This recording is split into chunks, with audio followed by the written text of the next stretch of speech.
I was born in San Antonio, Texas originally. Spent a couple years in 29 Palms, California while my dad was in the military, and then moved back to Texas. Grew up in a small town called Poth, which is a town of about 1,800 people. So it's a pretty small town, but that's where I grew up, right outside of San Antonio. Been there, born and raised pretty much my whole life until I went to college and then came out here. Let's see. I remember walking home with my friends from school. One day we missed the bus, and so we had to walk home. And it was my brother and I and one of our friends. So then we just kind of made that a tradition to where we wouldn't take the bus on Tuesdays. We would just walk to my house and watch cartoons. So as the weeks grew by, we accumulated more people into the group, and so more people would walk with us, and we would stop at some of the local grocery stores and pick up a pizza or some sodas and chips and popcorn, and then we would all walk to my house.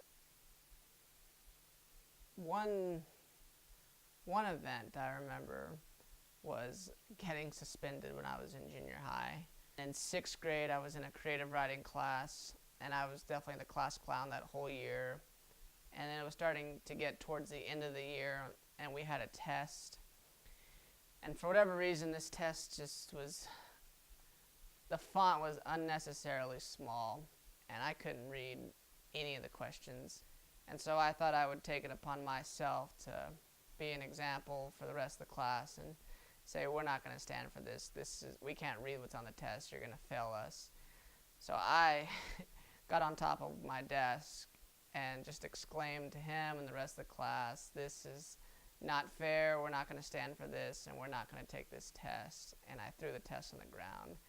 He then promptly sent me to the principal's office, and then I was suspended for 3 days after that. And it was kind of dumb, but at the same time, it's a nice, funny story to look back on, that in my youth, I was just a troublemaker, and if I saw something that I didn't think was fair, I was going to speak up about it, even if I was going to get in trouble. So that was always a really funny story, because it was the most trouble I ever got in while I was in school, and I was pretty scared the way my parents would react, and they were really mad.